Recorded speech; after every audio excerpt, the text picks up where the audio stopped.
ভাই আমার 1 কেজি গরু গোস্ত দিন তো। 1 কেজি গরু গোস্ত দিয়ে তুমি কি করবা? থাকো দিই একলা। আরে আমার পোলা শহরে কোনে অনেক দিন পর গ্রামে আইতে আছে।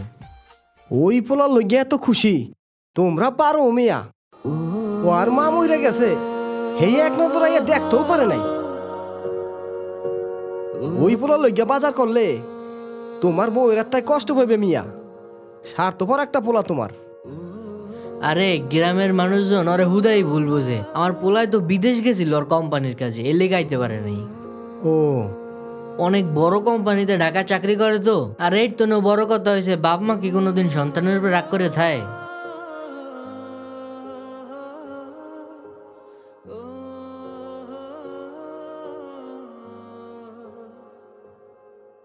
করো তোমাকে বলা, তোমরা যা খুশি করো আর কি।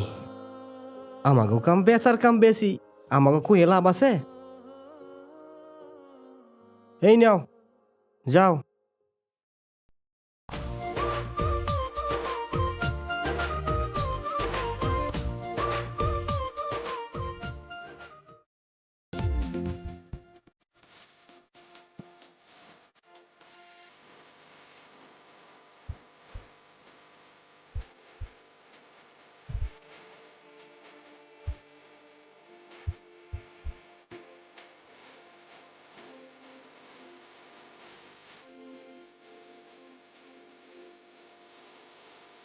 আব্বা, ও আব্বা কই আমনে?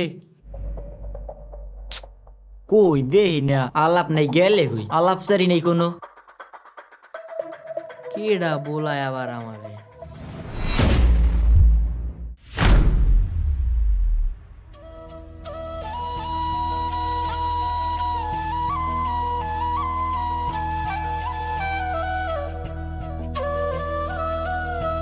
এতদিন পর তোর এই বুড়া বাপের কথা মনে পড়লো।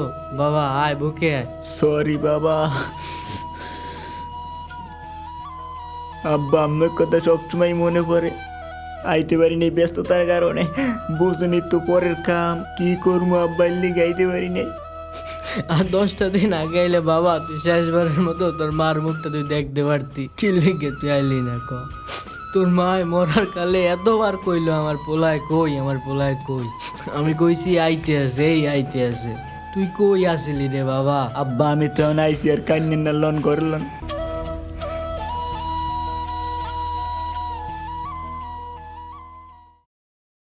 সাহেব ভাত খাইতে আয়, ভাত বাড়ছি।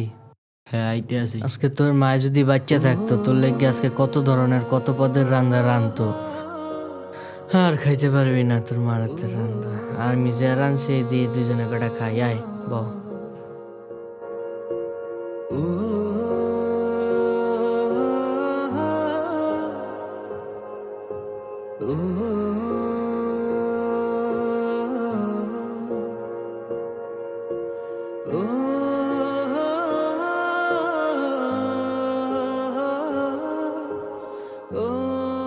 আব্বা আমি কি এখন আমার উপরে রাগ করে রয়েছেন?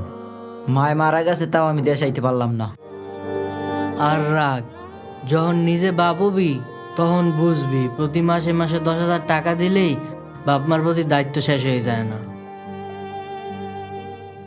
না এইভাবে কাজ হবে না, বিষয়টা অন্যভাবে দেখতে হবে। আব্বা আমি হঠাৎ করে দেশ আইছি তো অন্য একটা কামে।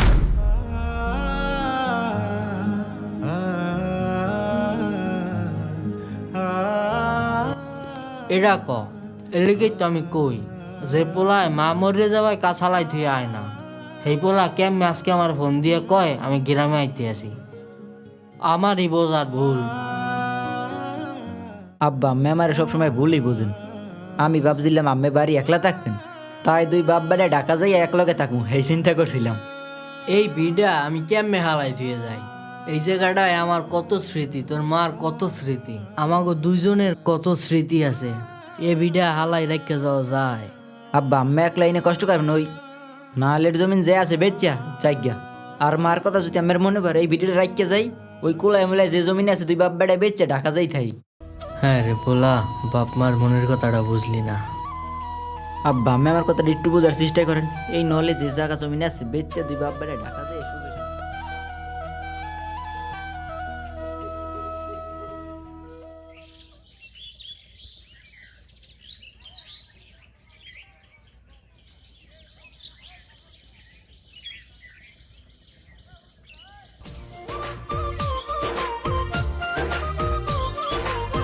গেলে কই এই বেন্যা গেলে পোলাটায় বেন্যা গেলে ঘুমে গুনে উঠতে কিছু না কইয়া গেলে কই ওই দে আব্বাই বাড়ি আছে। আব্বার লগে এখনই কথাটা ফাইনাল করিয়া লাই। কে রে এত বেন্যা গেলে ঘুমে গুনে উঠতে কই গেছিলি? আরে তোমার না আমি কইলাম আমাকে জায়গা সম্পত্তি যে আছে বেচছে আমরা ঢাকা যাবো গিয়া। এর লেগেই রেজিস্টার অফিসে গেছিলাম, কাগজপাতি সব গোছাই লইছে। আমার এই একটা সাইন লাগবে বুঝছেন, এই একটা সাইন দেন। এই জায়গা জমি সব বেচছে দিই, ঢাকা গেলে এত থাকবে পড়িয়া ক্ষমা মাসের খাওয়াই লাভ আছে এডি। হ্যার তুই এডি বেচছে টাটুয়া যায় আছে লই আমরা গ্রাম ছেড়ে চলে যাই। তুই যে কি চাস আমি তো সবই বুঝি। আব্বা এইন্দা সাইন দেন, এইন্দা এই দিয়া হ এইন্দা দাও, কলম দাও। আপনার ব্যাগ জামা কাপড় যে আছে সব গোছান। জেডে জমিন বেশি হারলে ভূমি বসে যাইয়া কাজটা সারি যাই। আর বিয়েলে দুই বাপুতে ঢাকা যাবো গিয়া। আপনি সব কিছু গোছাই রেডি হয় না আমি আইতেছি। আচ্ছা ঠিক আছে।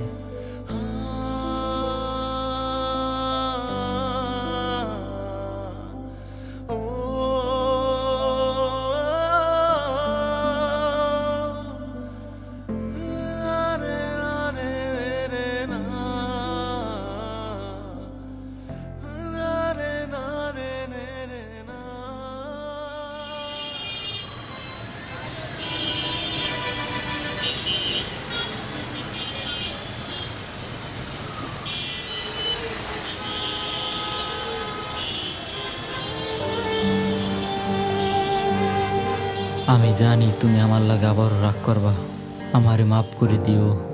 আমারে ভুল বুঝো না আব্বা, আমি কয়দিন পর তোমারে সব বুঝে কমানে।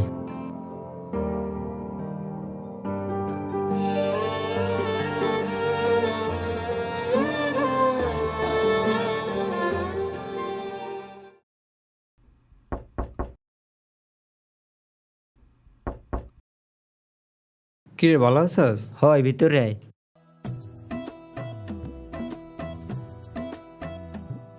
কিরে কোন সময় এলি? এই তো সকালে আইছি। কি কম তোর দুঃখের কথা, উঠছি 21 গাড়িতে।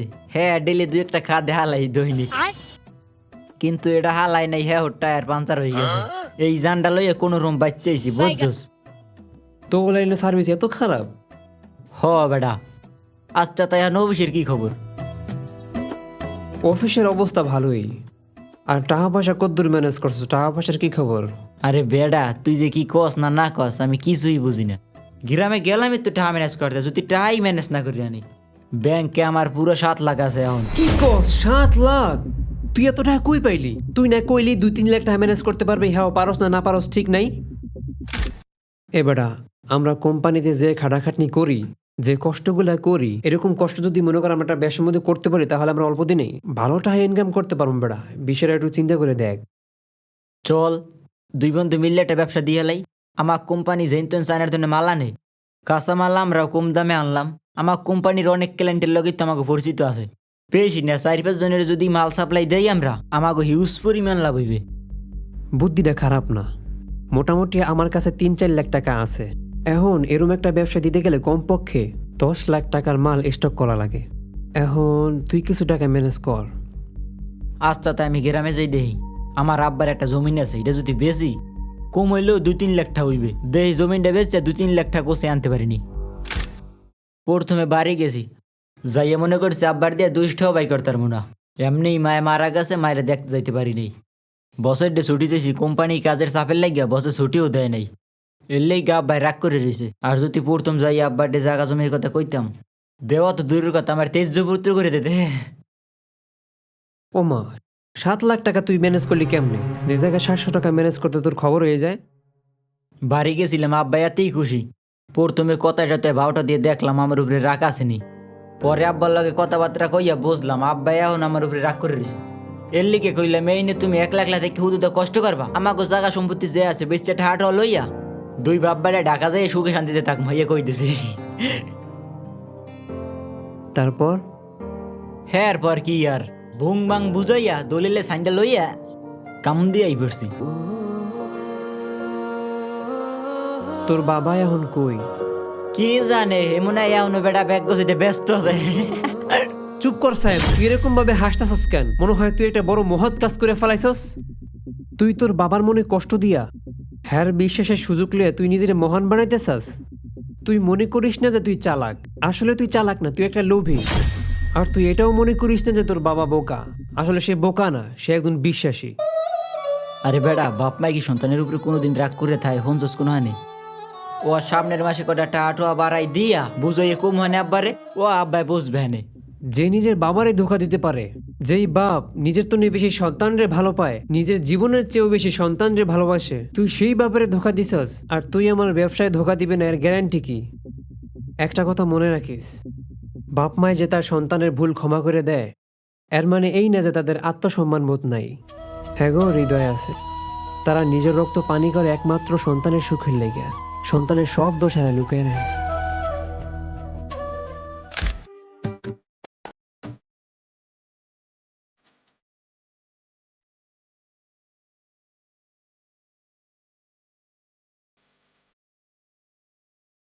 ও সাহেব, এদিকে আসো, ঢাকার তো নাই নাকি? আসসালামু আলাইকুম কাকা। ওয়ালাইকুম আসসালাম। কেমন আছেন আম্মেরা? আছি তো বেটা ভালোই। তোর মা মারা গেল, হ্যাঁ তো একটু দেশে বেড়া দেখতে আলি না তোর মায়ের বেড়া। এই লেগে কি তোর বাপ মা এত খাটাখাটনি করিয়া দিন রে কষ্ট করিয়া লেহা পড়া করাইস, এই এর মূল্য কি দিলি? পড়ালেখার মানুষ যে বেড়া এত কঠিন হয় আগে জানতাম না। ভালো হয়েছে বেড়া আমরা লেখাপড়া করি নাই। যদি আমাকে বাপ মা মারা যাইতে তাই আমরা মনে হয় এরম আইতে পারতাম না। আচ্ছা আচ্ছা, ঠিকই কইছেন আপনি। আরে কাকা মশাই, একটা বিষয় না জানি আমরা যাই মন চাইছে কইতে আছেন, আগে তো বিষয়টা জানবেন। আর মায়ে দেখে মরে গেছে, সেগুলো কোম্পানির কামের লেগে বিদেশে গেছিলে, হয়তো বিদেশ গুনে আইতে চাইছিল, আর চাকরি দাবি গেলে আর বাহে আর আইতে মানা করছে। তাই দাফন কাফনের সব কামই নাকি ছায়েমের বাহের লাগে মোবাইলে যোগাযোগ রাখছিলে। ওর ভাই খাইছে না না খাইছে, রানছে না না রানছে, আবার নাকি ওই মরিতে মিলাদের ব্যবস্থাও করছে। আর বাহের লাগে আমার ওই দিন দেখা হয়েছিল, খাবার ওই দিন সব কথা কইলো। ওলা দূরে আছে, হাতে কি হয়েছে আবারও বাহের খোঁজ খবর লইছে। আসলে হয়তো ওর বাপের লাগে যোগাযোগ করছে না, বিষয়টা আমাকে ভুল হয়েছে, আমরা তো জানতাম না যে ওর মা মারা গেছে, যোগাযোগ রাখে নাই। আচ্ছা আচ্ছা, আসলেই না জানিয়া এরকম বিষয়টা নিয়ে আশা করা উচিত হয় না।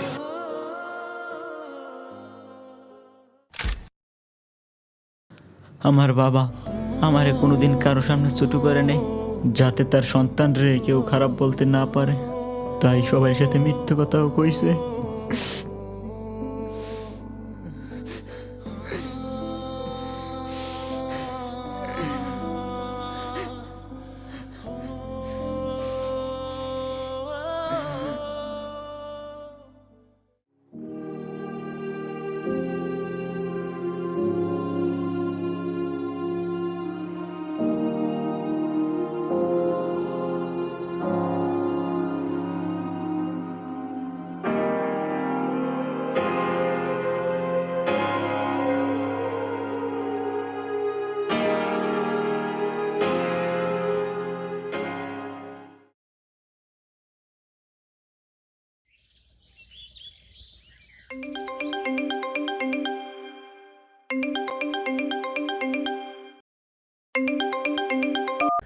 সাহেব, তোমার যে খবরটা কেমনে কই?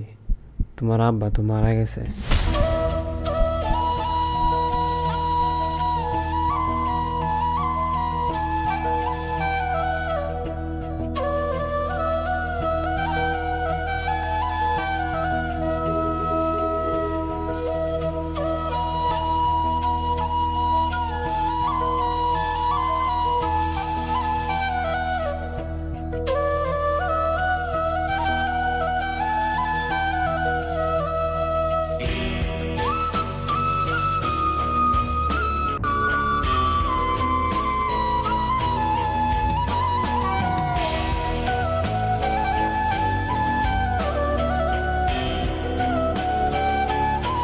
বাবা সাহেব, তোমার বাবা আমার প্রতিদিন সকালবেলা ফজরের কালে ডাক দিতে, আজকে আর সকালবেলা তোমার বাবা ডাক দেয় নাই। এর লেগে তোমাকে বাড়িতে আইছিল, আইয়া দেই জানলার ফাঁক দিয়ে তোমার বাহের টেবিলের উপরে হাতে একটা কাগজ লইয়া শুয়ে রইছে। যাইয়ে ধরিয়ে দিই তোমার বাবা আর দুনিয়াতে নাই। এই লাশ শোয়ার আগে তুমি বাবা এই সিডিটা পড়িয়ে দাও। বাবা মায়েরা খুবই বোকা। সন্তানেরা মনে করে তাদের ব্যবহারে বাবা মা কোনোদিনই কষ্ট পায় না। তাদেরও তো হৃদয় বলতে কিছু আছে, তাই না?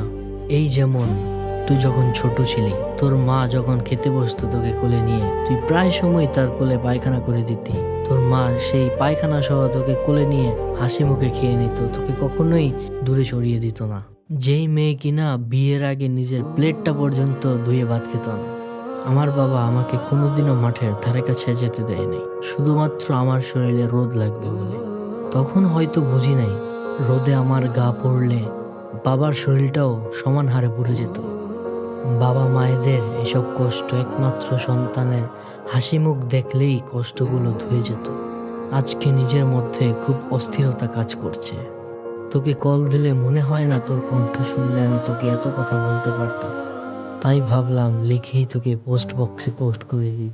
হায় আমার আদরের সন্তান, তুই যে কষ্ট পেলে সেই কষ্ট আমারও লাগে। আর তুই ভাবিস না, জায়গা জমি যেদিন আমার কাছ থেকে লিখিয়ে নিলি সেদিন আমি ততটাও কষ্ট পাইনি। যেদিন আমি তোর মা মৃত্যুশয্যায় বারবার বলছিল সায়েম কখন আসবে, সায়েম কখন আসবে, আর আমি নিরুপায় শুধু সান্ত্বনা দিচ্ছিলাম। তুই মাত্র কল দিলি, এই তুই হাসতেছিস, গাড়িতে আছিস, আর কত কি। আমার তো অর্ধেক আড্ডা সেই দিনই দূর থেকে বের হয়ে গেছে। জায়গা জমি দেওয়াটা আমার জন্য আর তেমন কি ছিল।